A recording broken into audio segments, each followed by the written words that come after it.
Hello guys. So இன்னும் ஒரே வாரத்தில் நம்ம டேவிட் காரன்ஸ் விட்டோட சூப்பர்மேன் படம் வந்து பார்த்திங்கன்னா டிசியோட புது யூனிவர்ஸ் வந்து கிக் ஆஃப் பண்ண போது நம்ம ஜேம்ஸ் கன்னோட டிசியை. ஸோ இதுக்கு முன்னாடி வந்து இப்போ 12 இயர்ஸ்க்கு முன்னாடி தான் கடைசியாக ஒரு சூப்பர்மேன் படம் வந்து பார்த்தோம். அந்த படம் ஹென்ரி கேவிலோட மேன் ஆஃப் ஸ்டீல். அந்த படத்தினுடைய ஸ்டோரி எக்ஸ்ப்ளனேஷன் மற்றும் ரிவ்யூ வந்து நம்ம தெளிவாக பார்க்க போகிறோம்.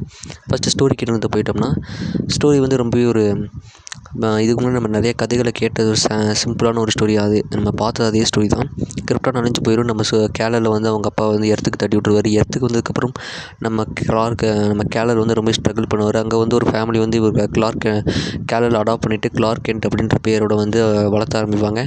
அண்ட் அந்த ஃபேமிலி வந்து அவருக்கு கிளார்க் கென்ட்டுக்கு ரொம்ப ஹெல்ப்ஃபுல்லாகவும் இருப்பாங்க. இந்த அவரோட ஸ்ட்ரகிளை தீர்த்து வைக்கிறதுக்கும் அண்ட் அது எல்லாத்தையுமே ஹெல்ப்ஃபுல்லாக இருந்ததையுமே தாண்டி அது மூலியமாக தான் ஒரு இன்சிடெண்ட்டில் வந்து பார்த்திங்கன்னா அவங்களோட ஃபேமிலியில் அவங்க அப்பா வந்து பார்த்திங்கன்னா இறந்து போனதுக்கப்புறம் கிளார்க் கென்ட்டுக்கு ரெஸ்பான்சிபிலிட்டிஸும் வந்து அவர் வந்து கிட்டத்தட்ட ஒரு சூப்பர் மேனாகவே மாறி இருப்பார். சிம்பிள் ஆஃப் ஹோப்பாகவே சுற்றிட்டு இருப்பார்.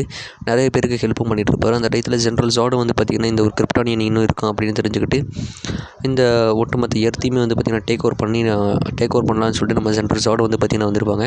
எர்த்து ஒட்டுமொத்தமே சூப்பர்மேனை நம்பிக்கை. நம்ம சூப்பர்மேன் வந்து ஜென்ரல் ஜார்டு அசால்ட்டாக போட்டு தள்ளிடுவார். அண்ட் அது மூலிமா இந்த எர்த்து பீப்புள்ஸுக்கு நம்ம சூப்பர்மேன் மேலே ஒரு தனி ஹோப்புமே வந்து பார்த்திங்கன்னா க்ரியேட் ஆகிருக்கும். அண்ட் இந்த சூப்பர்மேன் ஒரு காட் லெவல் பீயிங்காகவே இருந்து இந்த எர்த்தையுமே ப்ரொடெக்ட் பண்ணி காப்பாற்றிருப்பார். ஸோ இதோட இந்த படத்தையும் வந்து பார்த்திங்கன்னா முடிச்சிருப்பாங்க. இதுதான் இந்த படத்தினுடைய ஒரு மெயின் ஸ்டோரி. இதுதான் இதை நோக்கி தான் இந்த படம் ஃபுல்லாகவே பார்த்திங்கன்னா நடந்துகிட்டு இருக்கும்.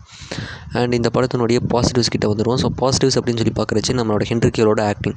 ஹென்ரி கேவில் வந்து பார்த்திங்கன்னா சூப்பர்மேனாக வந்து உண்மையிலே கலக்கியிருப்பார். அந்த god level being of Superman அப்படின்னா வந்து என்னவோ அதை கரெக்டாக வந்து அவரும் பண்ணியிருப்பார். கிளார்க் கென்ட்டாகவுமே வந்து பார்த்திங்கன்னா அவரோட ஆக்டிங் ரொம்ப சூப்பராகவே இருந்துச்சு. இந்த படத்தை பற்றி வேறு எதுவும் பாசிட்டிவ்னு சொல்லி நிறைய சொல்லணும்னு அவசியம் இல்லைன்னு நினைக்கிறேன். ஏன்னா எல்லாமே இந்த படத்தில் மேக்ஸிமம் ஒரு பாசிட்டிவாக தான் அமைஞ்சிருக்கும்.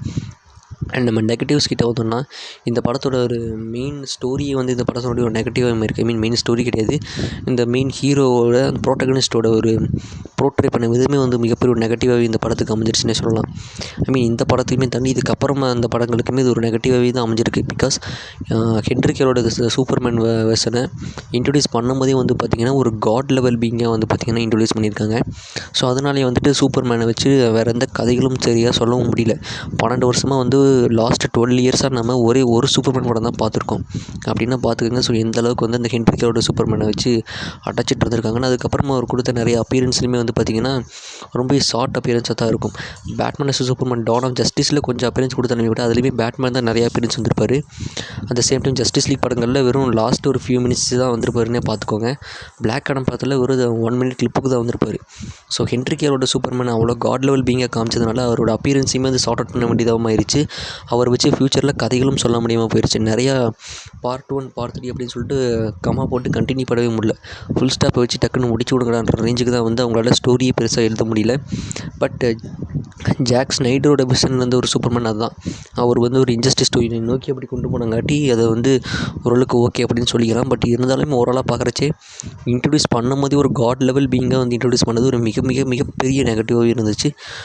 ப்ளஸ் இன்னொரு நெகட்டிவ் சொல்லணும் அப்படின்னா, ஏற்கனவே நம்ம பார்த்த கதையை அப்படியே மீண்டும் ஒருக்கா போட்டு காமிச்சிருந்தாங்க. அந்த ஃப்ளாஷ்பேக் சீக்வன்ஸ் எல்லாம் வந்து நிறைய பேர்.